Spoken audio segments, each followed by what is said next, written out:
We'd love to start with having you state your name and what you do in your own words. All right. So my name is Molly Wellmann, and I am a bartender, but I'm also an expert in cocktails and spirits.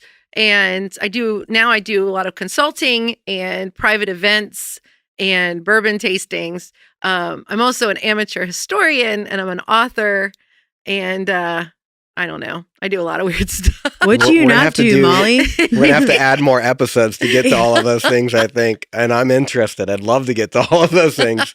That's awesome. Well, what's your Cincinnati origin story? Or in other words, the question has come up, what high school did you go to? I know, right? But what's your Cincinnati origin story? So I am a 7th generation Cincinnatian. Oh. My family has been here since the 1830s, tracked it all the way back to A.J. Wellmann. He was a drayman. He I think he was a wagon driver. So I like to think that he maybe drug beer around or drove beer around. I don't know. That's just me. I could just imagine him. But I was born on the West Side, grew up in Coleraine, right behind Northgate Mall, literally behind Northgate Mall. And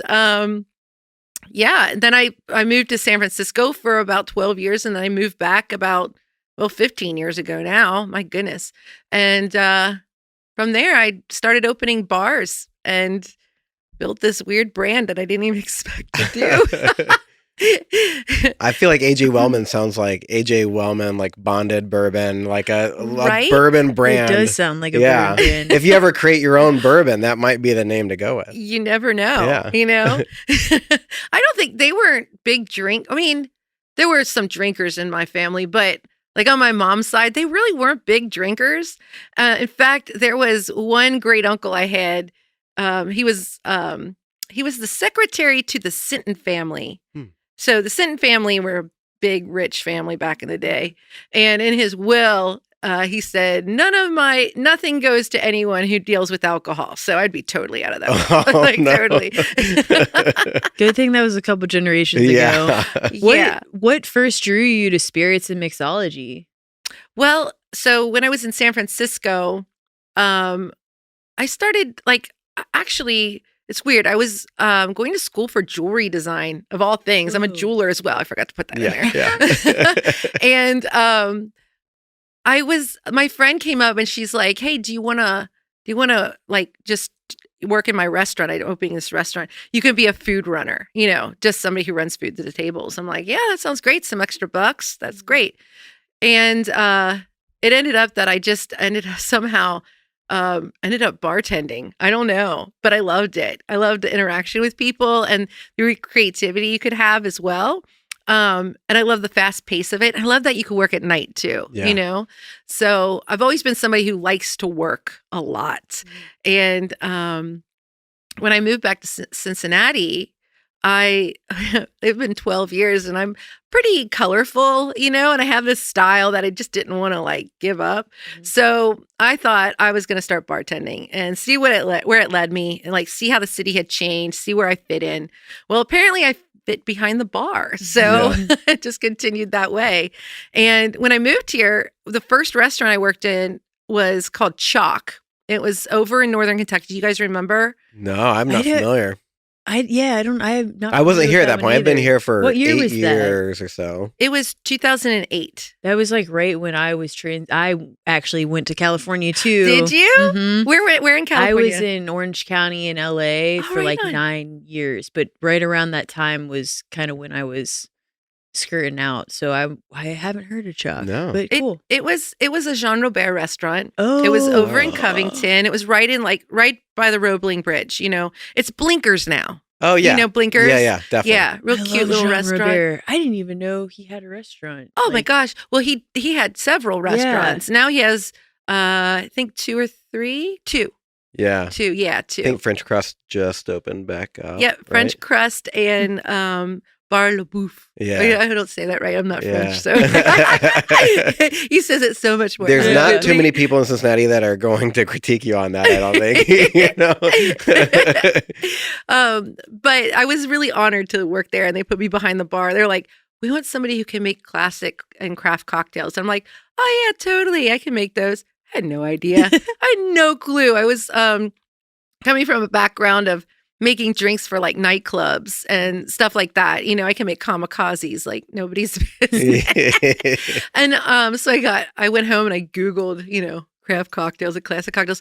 And I kind of fell down the rabbit hole. It was really neat. I was like a lot of history, a lot of creativity. I loved reading about these old cocktails, and then I would go back to chalk and I'd be like, okay, we're going to make this. And I'd go into the kitchen. I'd be like, I need to make this syrup. Can I make this in here? And my chef at the time was amazing. He gave me a little corner with a hot plate. And he's like, here, you can work here. Because, if you're not in the kitchen, you're not a part of the kitchen crew, you're not allowed in the kitchen. Yeah. But I was very honored to have that little corner to make some stuff. And I would make these drinks, and then this bar was like probably as big as this, little table you have here. Oh, wow. It was so small.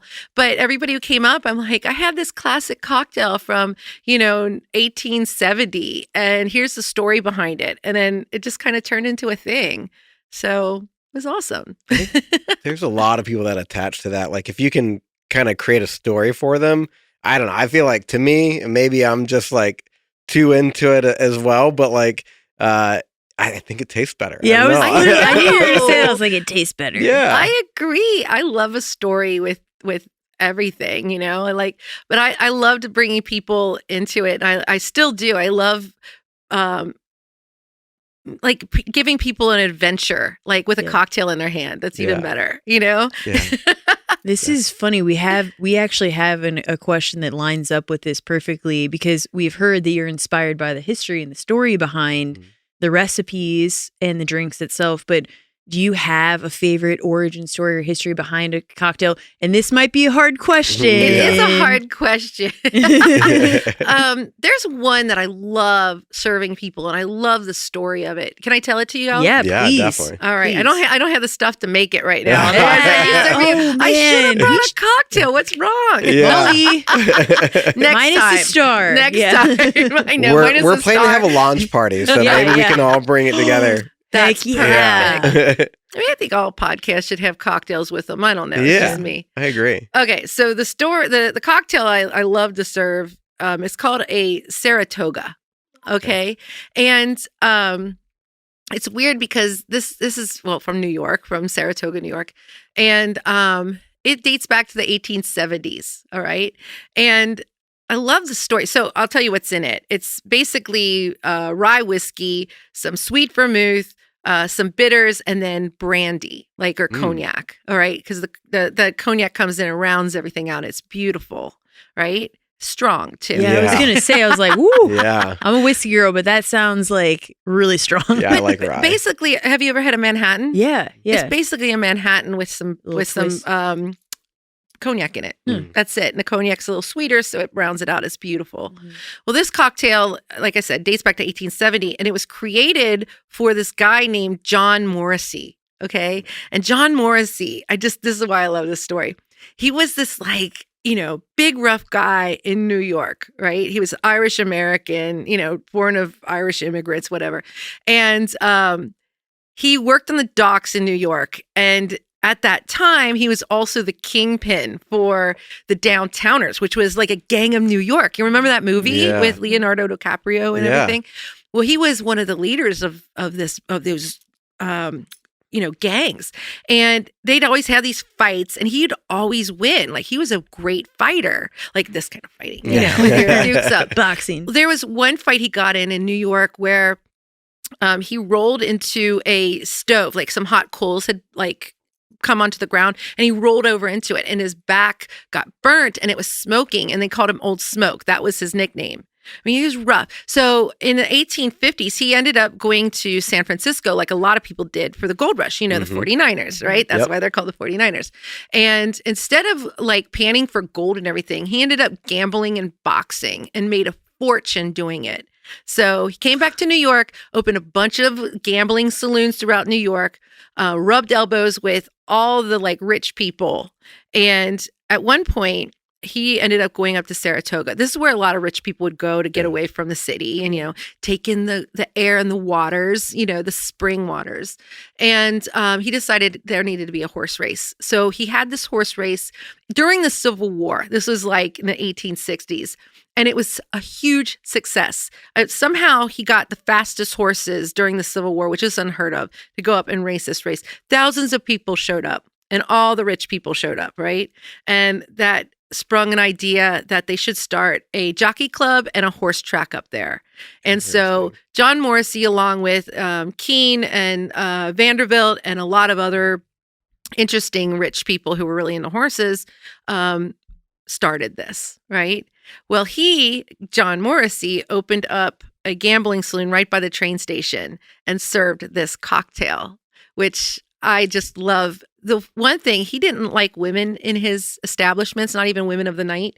And the fact that I get to bring this story and this drink back has him rolling in his grave, and I'm not mad about it. Yeah, I love that. Isn't that cool? That is really cool. Absolutely. Now I need to, I want to hear all of the origin stories. Right. You probably have hundreds.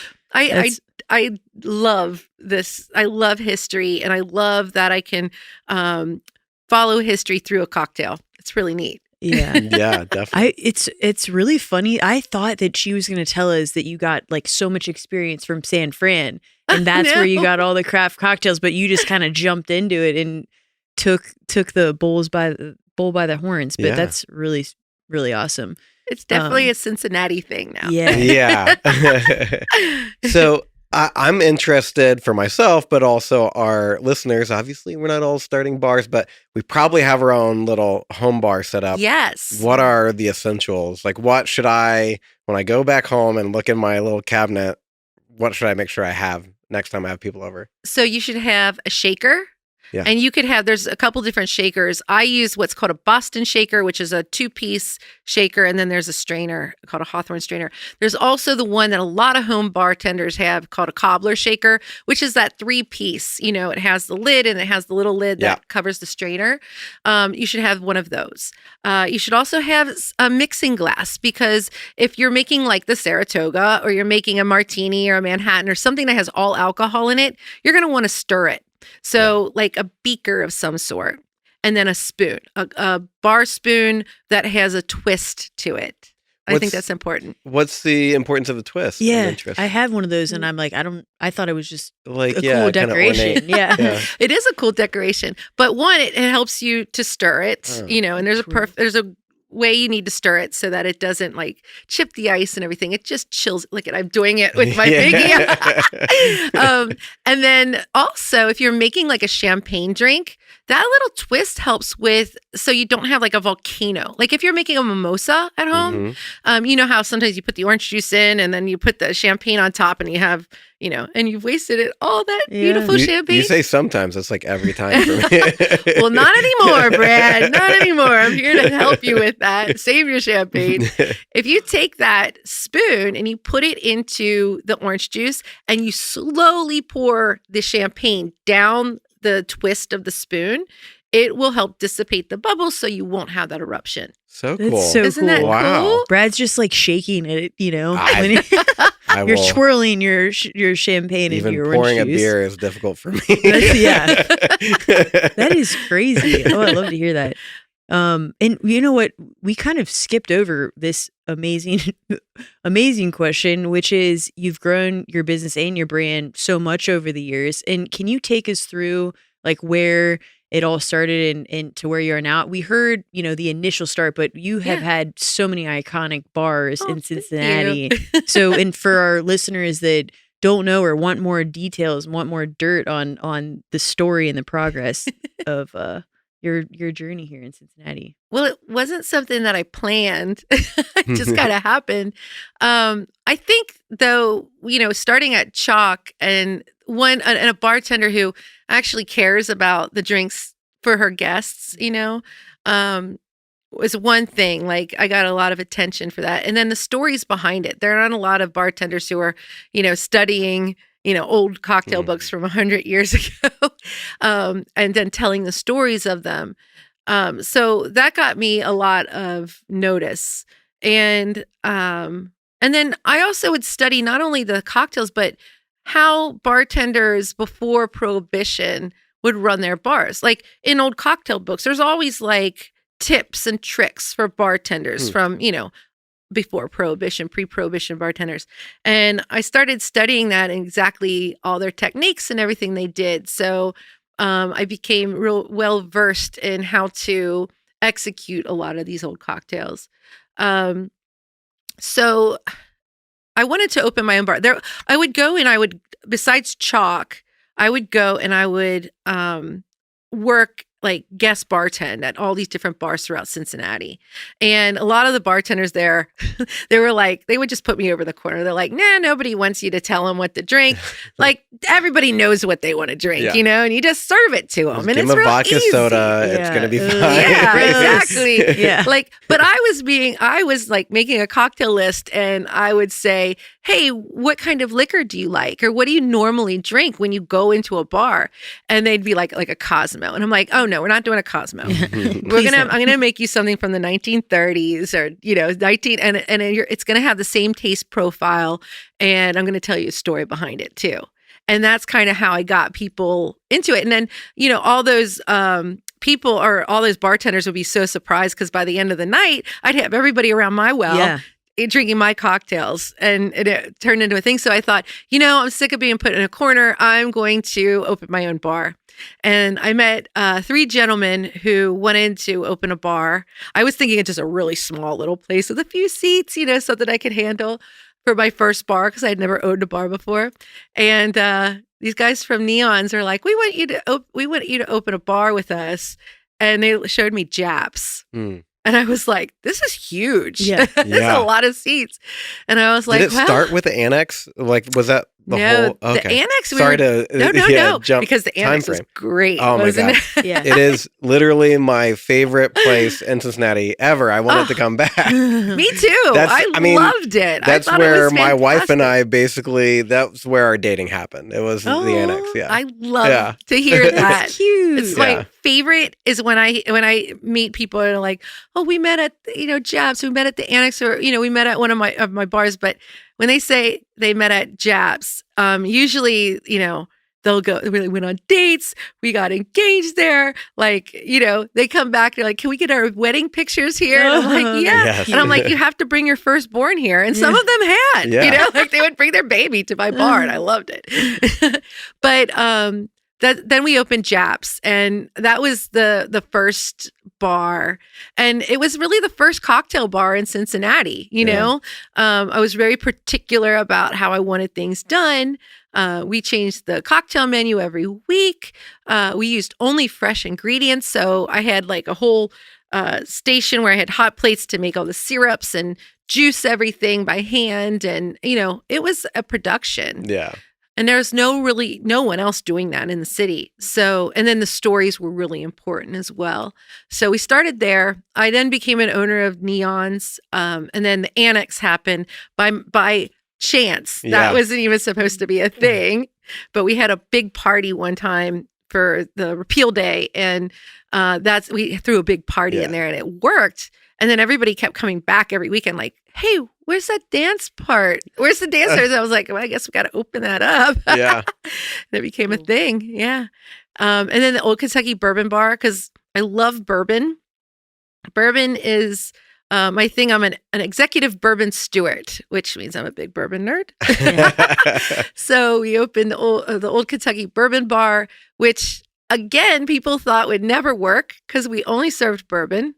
That's it. Or we only served whiskey, American whiskey. Yeah. And that's it. And everybody's like, you can't just open a bar and serve just one thing. They don't realize how many people love whiskey. I'm a whiskey girl. And I was, that was, you just answered one of my questions too, because I was like, you can't ask a chef what their favorite meal is to cook, but you can definitely ask a bartender what their favorite spirit is. And you just answered it. Yeah. I'm right there with you, whiskey girl. Cool. We could drink together. Yeah. Do you like whiskey, Brad? Oh yeah, good. So I love bourbon. Good. I actually prefer rye most times. Yeah, I do too. Yeah. Oh my gosh, you're my best friends now. I love whiskey that. sours with egg whites. Like I first had in the history in New Orleans. Yeah. And Sazerac rye was what they used. And I became an alcoholic that weekend. Yeah. For sure. There's a lot of people who've done that in New Orleans. So don't be upset. But no, that was a really cool thing. And then also I never allowed TVs in my bars. That was the big thing. That's a great rule. People always told me like, it'll never work. You always have to have TVs in your bar. People want something to watch, And I'm like, I think we can do it. And then people would come in just because we didn't have TVs, And we won awards because of the atmosphere, and like people could talk to each other. Yeah. They weren't staring blindly at like last year's football thing, in the middle of July. Yeah. I never understood that. Like a sports bar, like there's a place for that. Yeah. Right. But love a good sports bar. Really, no other bar needs a TV. Why would you? Unless you have the only time I think it's appropriate. Keno, you're gonna say Keno, right? No. God. Even though I'm born and raised Ohio, like, no, please God, no, don't have it in a bar. But if they have like an old TV with like a classic movie on that's just like in the background, no one's even watching. It's just like a picture screen, Agreed. But that is totally not necessary. I feel like it creates that environment of like where you're actually socializing, what you're supposed to be doing. Interacting. We have enough distractions in the world. Yeah, Amen. Sure. Right? I know. I mean, that was I never understood. When I moved back to Cincinnati in 2008, I was like, why in the heck does every really nice place have a freaking TV on? Like, I mean, I would go to even the nice hotels, they always had a TV. I just didn't understand that. Yeah. I'm like, just kind of dumbs down the bar. 100%. I totally agree with that. I think that's a great rule. Yeah. That's cool. Yeah. But then I opened the Myrtle's Punch House. Yeah. Do you remember Myrtle's? Oh, that was my favorite place. I loved Myrtle's. When I came back from Cali, I went there and it was closed and I like literally was going to cry. And I'm not going to lie to you, like the building was for sale and I had a dream. I was like, well, I will reopen this bar. I'm like, definitely didn't have the funding for it, but I loved it so much because were you a part of creating like the space itself? So the space was my partner. Okay. He was the architect and designer. And so he had full rule over that. I was all about the concept and the theme, the training, the drinks, all of that. So, yeah. Well, you're touching on a question we have later in the list. Like, how do you go about creating the atmosphere that you want? And you kind of already touched on it, like no TVs and kind of diverting the focus where I think to the point of being at the bar, like people and the drinks. Yeah. But what's your approach with creating an atmosphere? Well, one, the bartenders, I would hire people who had the best personalities. They might never have bartended before, but if they could smile and talk to people, that's all I really cared about mostly. Like I could teach anybody to make a drink, but I can't teach anybody to smile and talk to anyone. So picking those really nice, fun people was something that was really important. Also, usually I always said that we're not order takers, we're, salespeople, so we're not taking orders. I mean, somebody, of course, knows exactly what they want. Because when I go to a bar, of course, I know exactly what I want. But a lot of times people walk in. How many times have you walked into a bar and you're like, oh, gosh, what am I going to get? All the time. Yeah. And it's the last thing you want to do is make a decision. So really suggesting things was really important for the bartenders to know how to do. And that's something I always tried to push. And they always did it around me. I don't think they did it always when I was not around, but it's easy just to take an order. You're really, I've got a crowd here, Molly. I've got to serve some drinks. But that was a big deal, is making sure that the bartenders were really tending the bar and not just taking orders. And then I tried to make it a safe place for anyone, as long as they were kind, didn't stand for anybody being mean or disrespectful at all. They would be swiftly kicked out of my bar. So making sure that we had a safe place was really important. So I did that to the best of my ability, I feel. No, I do feel like you did that, because I remember being at some of those bars and there was any moment of like a you know a confrontation, it was like the security would be like, boom, you're out of there. Yeah. I witnessed it myself, which I think that's important. How many times do you get kicked out? I won't admit that. Don't ask, you're don't the tell. one. Okay, I see. Speaking from experience. Yeah. Well, that's really so. After Myrtle's Punch Bowl, what was the next spot? Was that? So we had Myrtle's. So then that's kind of when the kind of the downfall kind of came down. My partners were really interested in opening a restaurant. I didn't want to open a restaurant. Yeah, totally different game. Totally. Yeah. I don't cook. I'm not good at it. I like to keep with what I'm good at. Yeah. And they were adamant about it. So we opened Melt, which I loved the chef. She was amazing. But it wasn't something that, it wasn't something I really want to do because it's very, very hard. And kudos to every restaurateur out there. I mean, I feel your pain now. Yeah. Don't like it. Would never want to do that again. But I don't think my partners really understood how hard of a business it really is. And that was pretty much when I was like, okay, it's time to go out on my own and do something else. And so we all kind of went to separate ways. And I ended up buying Japs and Myrtle's. And then Myrtle's we had to close because the landlord, he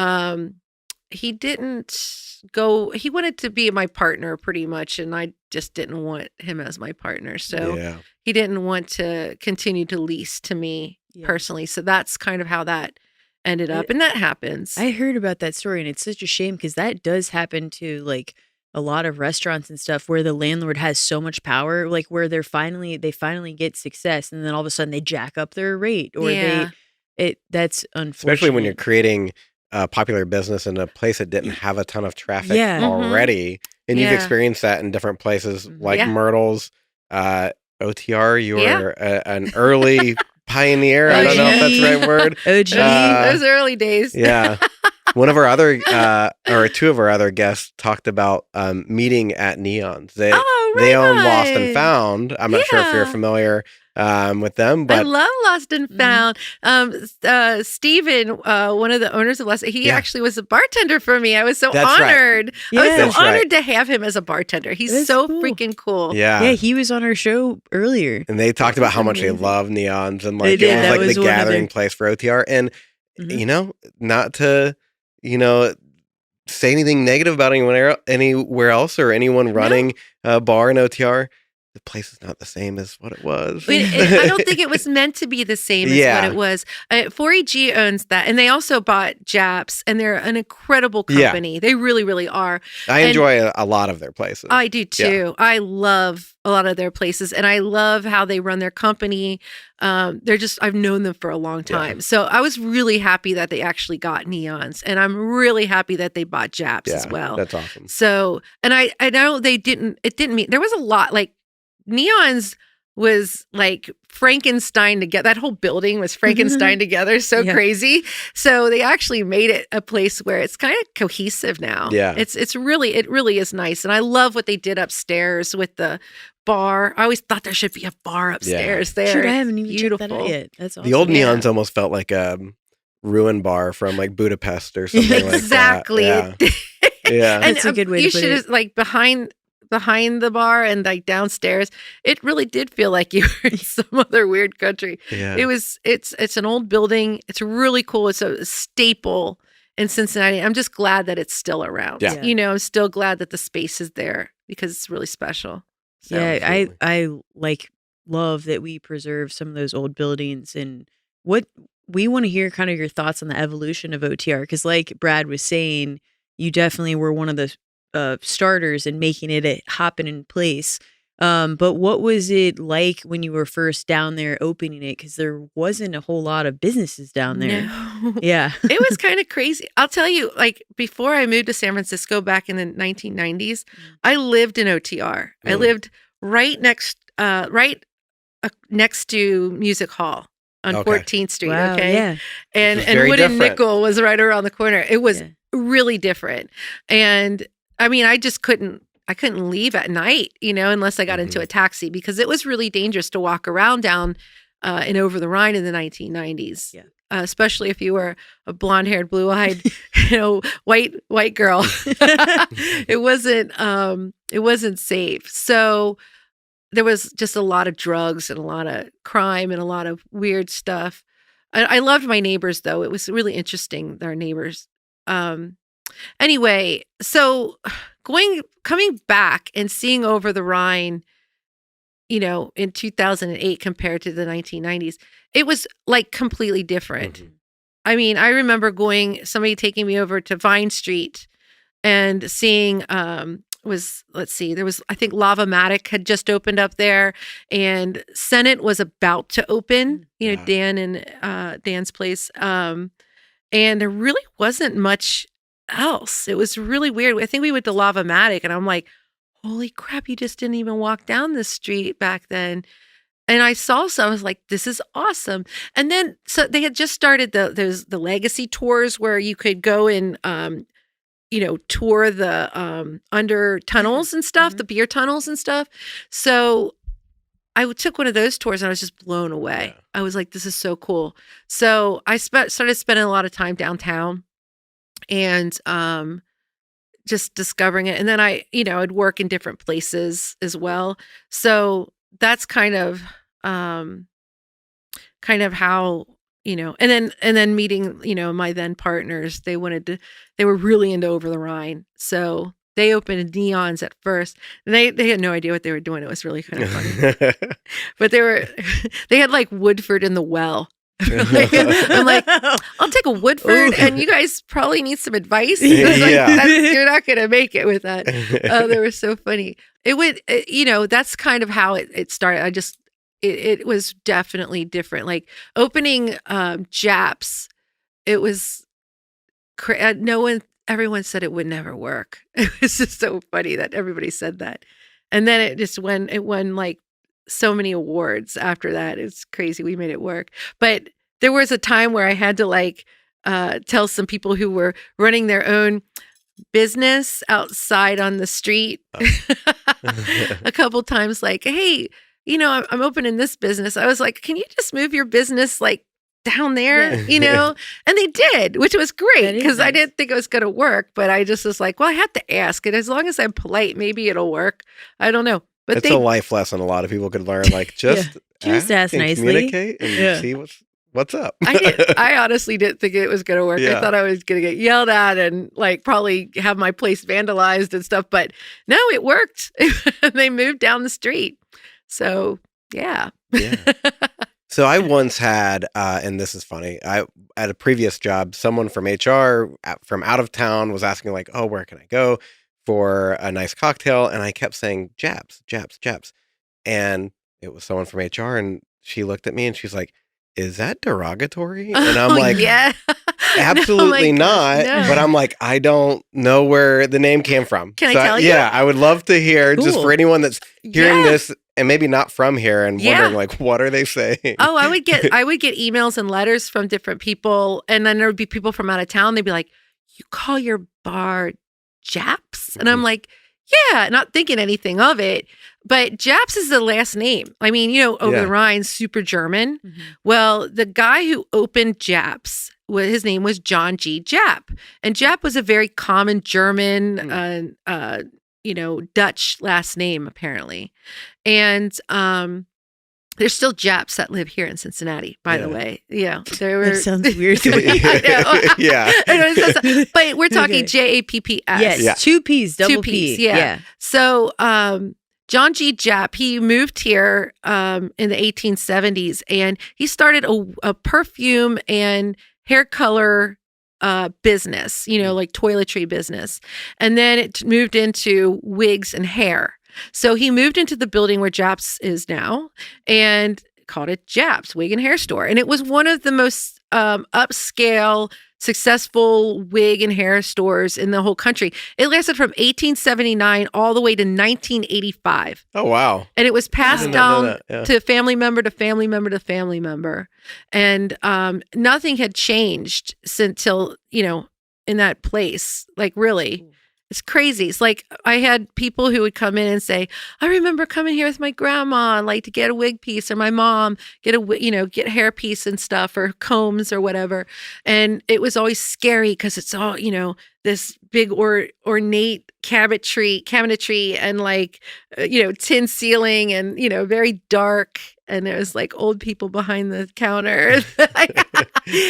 But it was a very special place. There was a lot of advertisement through not just Cincinnati, but, surrounding, and very successful. So that's why when we moved into Japs, there was so many things that still had Japs on like the stained glass and on the, doorway and just throughout the place that we wanted to make sure that history didn't go away. Yeah, that's cool. That's where it's such it comes a cool from. story. Yeah. I did not know that. What a great steward of the history of the place. I'm sure the family appreciates that. That's not forgotten. Yeah, not forgotten at all. I wrote out the entire history that I would send to people who would send me emails, and they'd be like, "Oh my gosh, that's so cool!" Like perspective is everything. Yes. Like there's a lot of people who have weird last names that Definitely. So one thing that we wanted to touch base on is like you've touched base on it a little bit, but what is your experience with the community in Cincinnati, and what do you think is unique about it? Oh my gosh, I love our community. It's like everything. Mm-hmm. It really is. The business community, for one, we're all so well connected. Our industry, our service industry is so like, what I love about that is there's no competition. Mm-hmm. There's only one business I could think of in Northern Kentucky who has always been competitive for some reason, but everybody else has everybody else's back. Like we all work together, and that's really special. You don't get that in other cities, The community here is so supportive of everything Cincinnati does, pretty much. I mean, of course, there's those people who are like, streetcar, Still to this day, I don't get it. I'm like, this is a pretty cool thing. Anyway. That's our controversy. It's funny. You'll always have that, the yin and the yang. But for the most part, think about how much our community comes together for things that are so Cincinnati. The opening day parade. Mm-hmm. Everyone, it's a holiday. Our River Fest. Are you kidding me? Like. It's such a special place that we all come together and we all celebrate, even if it's not we're celebrating. Like our sports teams, sometimes they're not worth celebrating, but we all love them. Yeah. We love them all so much. Our weird chili that we have. I mean, I love our chili, both of them. I love both of them. I don't have a preference. But I think it's so neat that we hold so much of our history and our customs and everything we have so sacred, and we all become a part of it. I think that's really special about our city.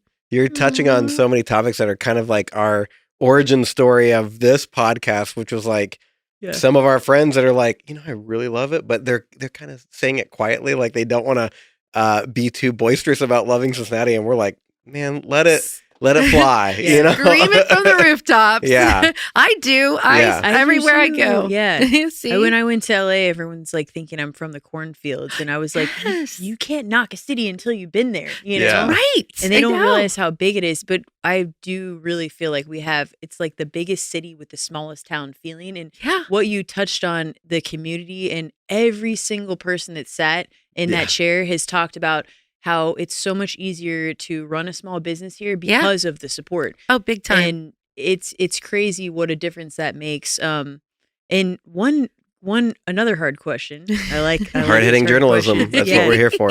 So we've asked everyone that has come on the podcast if they could describe Cincinnati in one word or one phrase. Now we've had several different answers. We've been off for 2 weeks, so I don't know that I can remember all of them. Yeah, oh my gosh. One was down to play. Yeah. That was a phrase. Catalytic. Yes. That's a big word. I like that. That's one too many syllables for me. I can't. Yeah. And then someone that was from out of town, not from here, they said welcoming. I think was one. Yeah. And I don't know if there was a community in there, but Just to give you an Talent, idea I of think talent, yeah. Talented, yeah, big Yeah. time. Yeah. Yeah. I'd say, I know this is going to sound weird, but magical.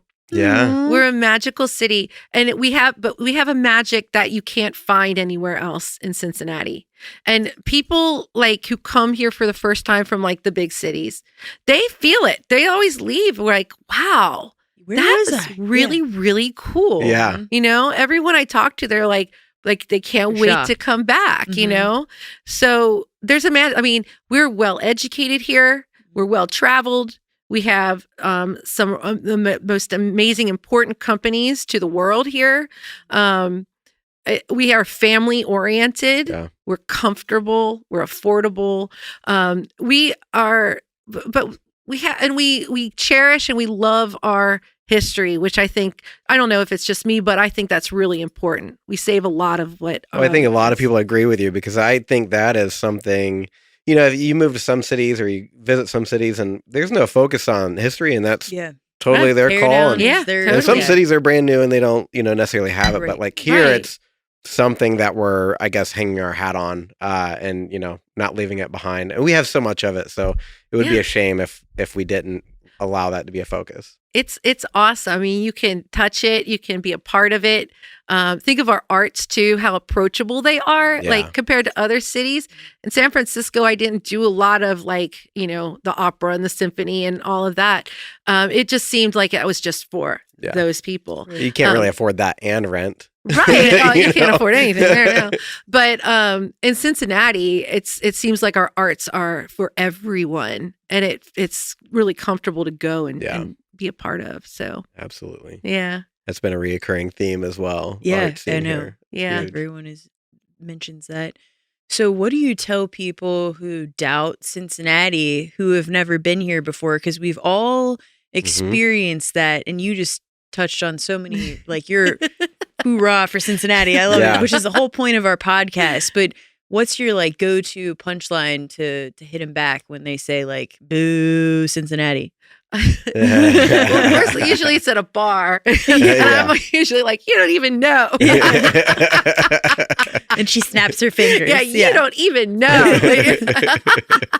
But I think I touch on that. Like, you know, I go into history a lot of, you know, we have P&G and this is how it started, and, you know, how important of a city we were and still are.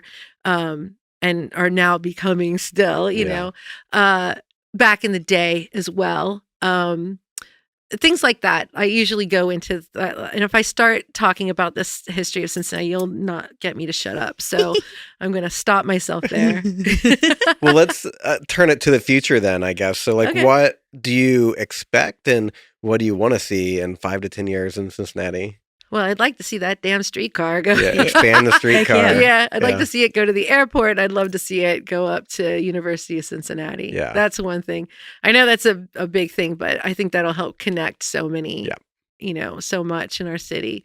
But I can't wait to see the new entrepreneurs, the new makers of things. You know, I can't wait to see the new people. And I hope, like, I would love to see a lot more people who are, you know, going to the universities, especially the ones from Cincinnati, stay in Cincinnati and be a part of the growth of our city. That's what I look forward to. Seems like we're seeing more of that, and the startup community here is pretty amazing. Yeah.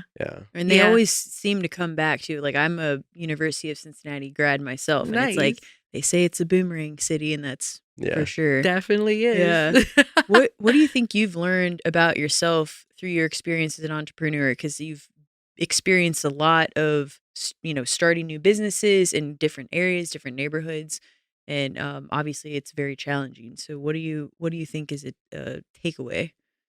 I tell everyone that you can't fail at being yourself. So you should always be yourself, no matter what. It's something I live by.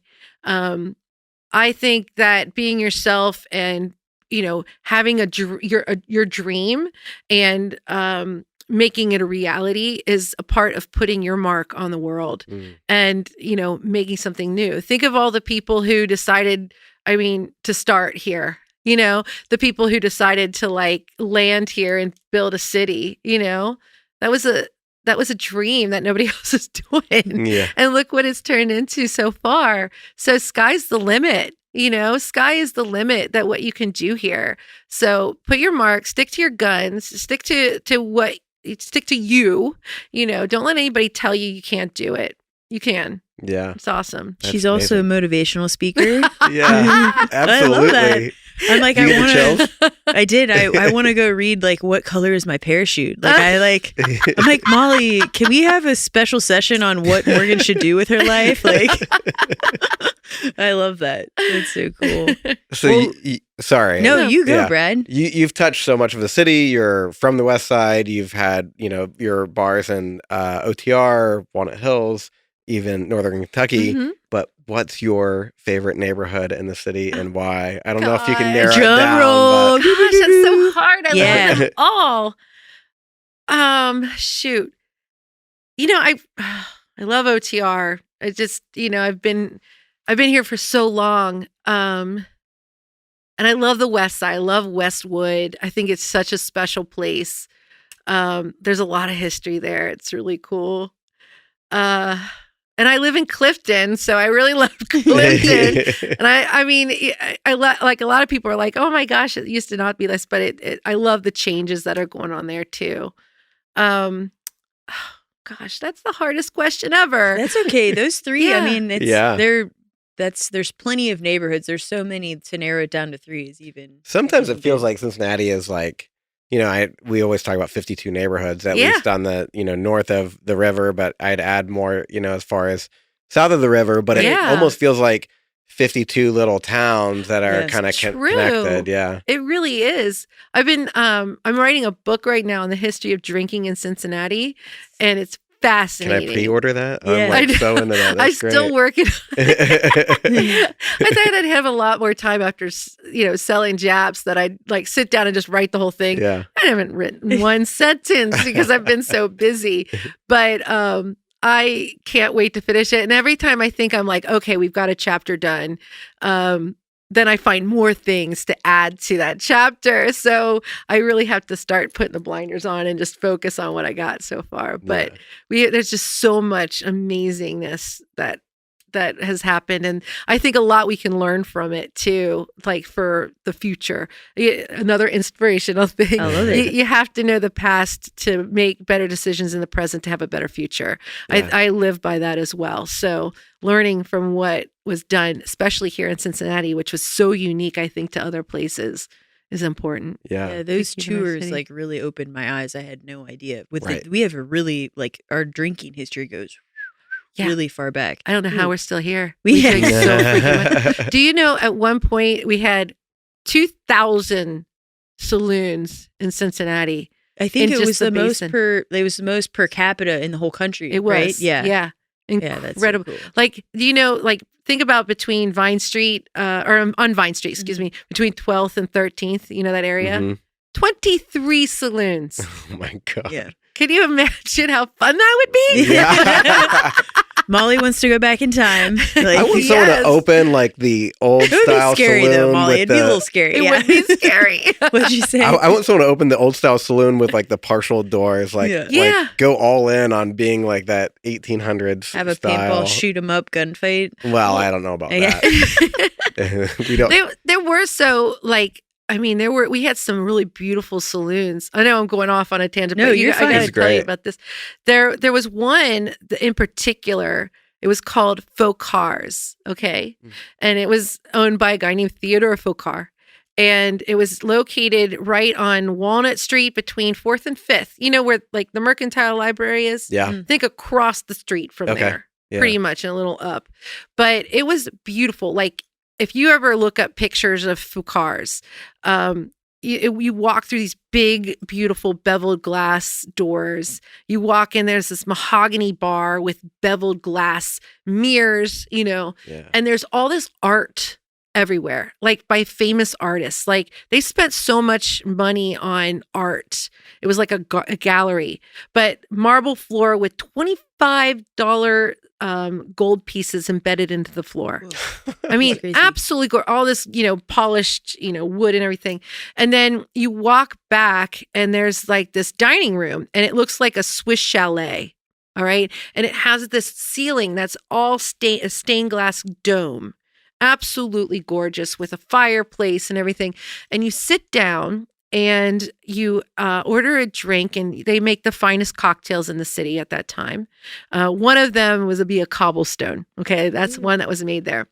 And you order your drink, and while you're waiting for your drink, they come out with a whole spread of roast beef, fresh, hot rolls, cheese, and spreads to make these roast beef sandwiches. Amazing. That are free. I'm starting. Because you get this free lunch. It's like that was a Cincinnati big free lunch. tapas. Right, exactly. Could you imagine? I really want to have a roast beef like platter. Like I would love that. It would be so cool.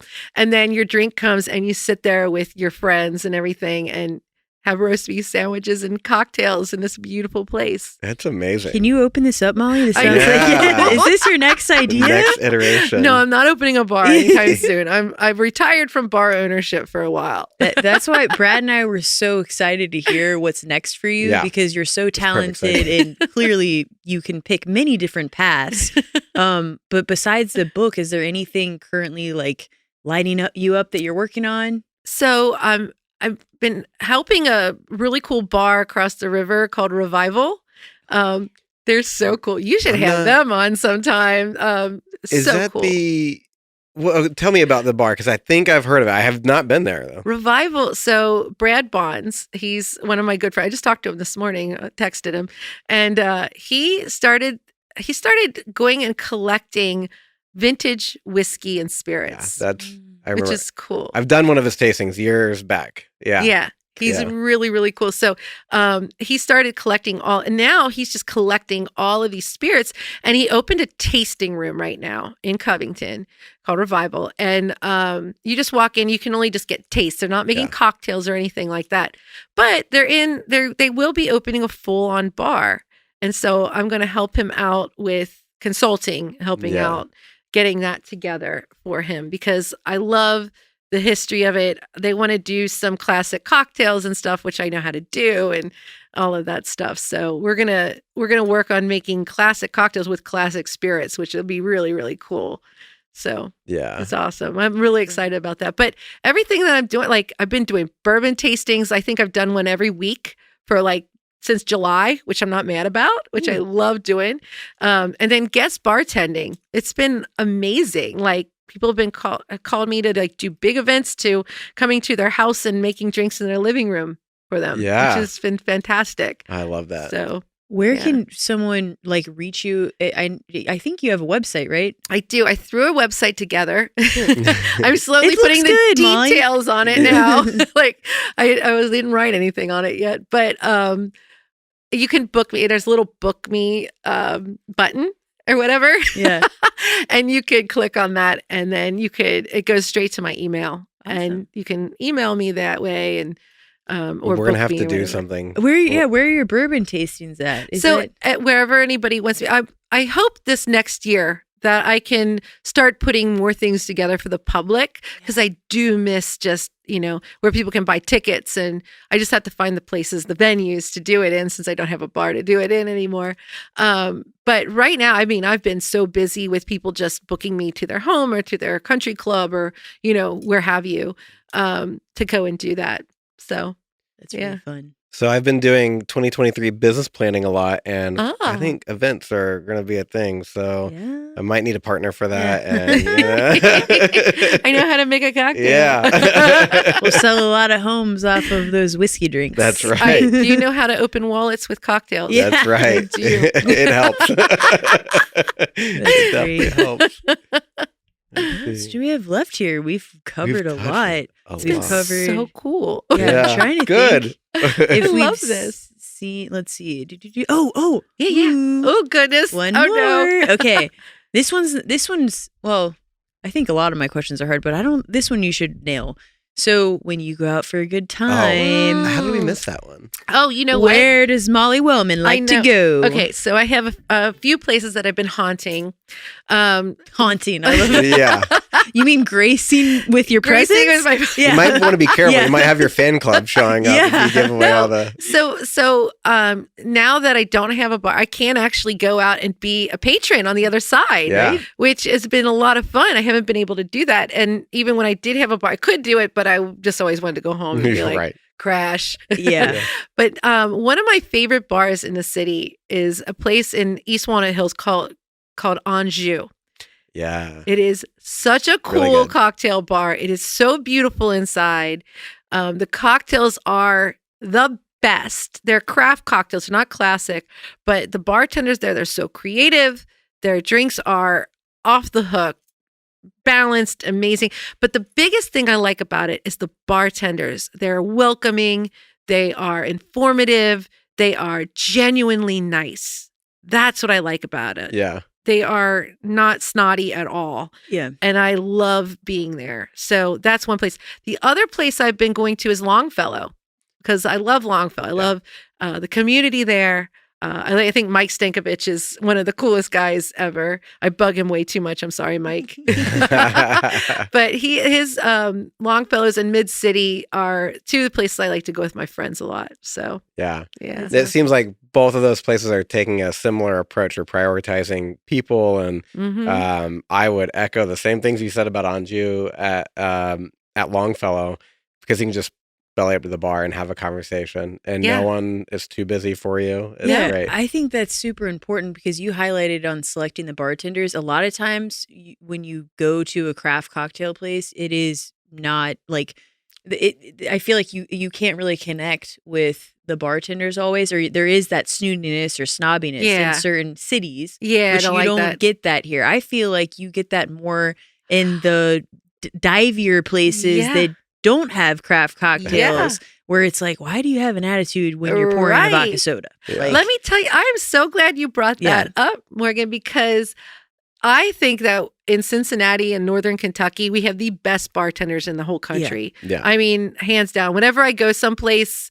and the bartenders are crappy, I'm like, oh my God, you would never get this in Cincinnati. Mhm. Like everyone here is they're really on point. I mean, we have some that aren't, the greatest, but you always have that. Maybe somebody's having a bad day. right.